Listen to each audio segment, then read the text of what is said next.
Tuesday, October 9, the division of the Hebrew nation.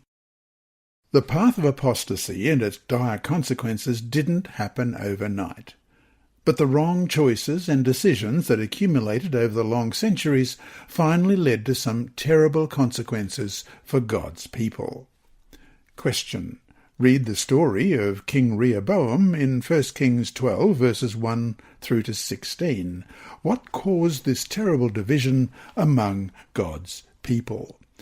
1 Kings chapter 12, beginning at verse 1. And Rehoboam went to Shechem, for all Israel had gone to Shechem to make him king. So it happened, when Jeroboam the son of Nebat heard it, he was still in Egypt, for he had fled from the presence of King Solomon, and had been dwelling in Egypt, that they sent and called him. Then Jeroboam and the whole assembly of Israel came and spoke to Rehoboam, saying, Your father made our yoke heavy. Now therefore lighten the burdensome service of your father, and his heavy yoke which he put on us, and we will serve you.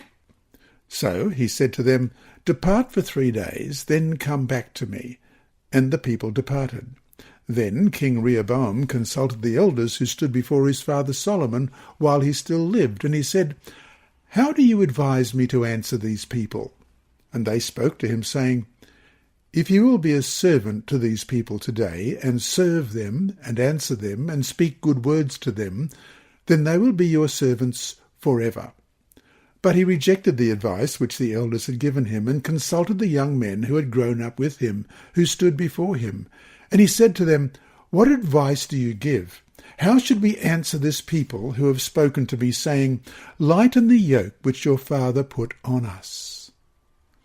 Then the young men who had grown up with him spoke to him, saying, Thus you should speak to this people who have spoken to you, saying, Your father made our yoke heavy, but you make it lighter on us.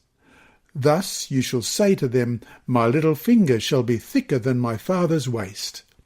And now, whereas my father put a heavy yoke on you, I will add to your yoke. My father chastised you with whips, but I will chastise you with scourges. So Jeroboam and all the people came to Rehoboam the 3rd day, as the king had directed, saying, Come back to me the 3rd day. Then the king answered the people roughly, and rejected the advice which the elders had given him. And he spoke to them according to the advice of the young men, saying, My father made your yoke heavy, but I will add to your yoke. My father chastised you with whips, but I will chastise you with scourges.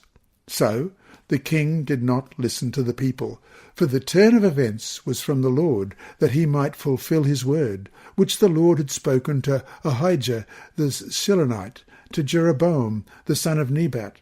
Now, when all Israel saw that the king did not listen to them, the people answered the king, saying, What share have we in David?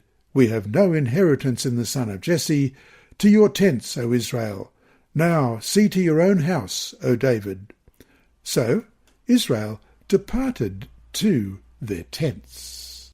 Ellen White writes in Prophets and Kings, page 90, Had Rehoboam and his inexperienced counsellors understood the divine will concerning Israel, they would have listened to the request of the people for decided reforms in the administration of the government.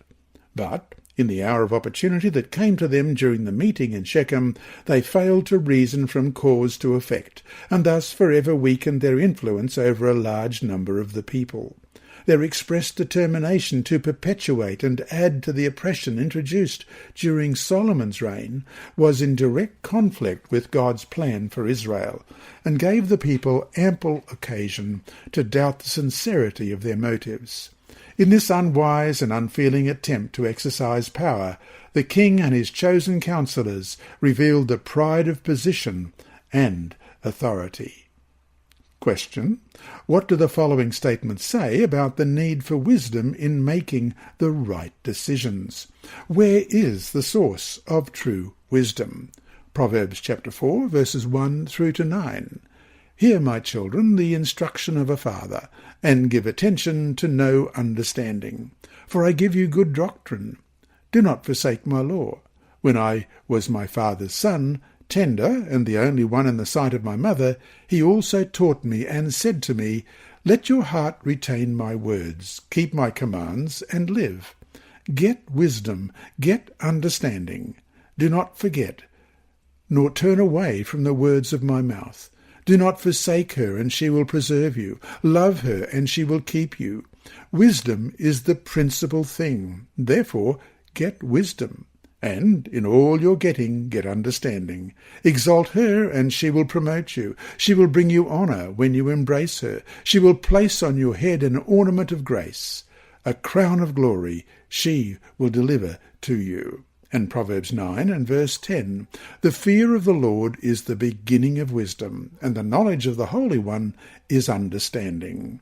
And James chapter 1 and verse 5, if any of you lacks wisdom, let him ask of God, who gives to all liberally and without reproach, and it will be given him. The story of Rehoboam and his rash and unwise decision to impose more conscripted labour on his people is a sad event in the life of the kingdom of Israel. The king sought counsel from two groups of advisers, but his final decision to follow the counsel of less experienced young men his own age brought a catastrophe on the kingdom that his father Solomon and grandfather David had built during the preceding 80 years. The advice that the king should intimidate the crowd by declaring that he is tougher than his father was foolish counsel. The young advisers believed that to be sympathetic of the people's demands for less rigorous labour was not the leadership style the king should adopt.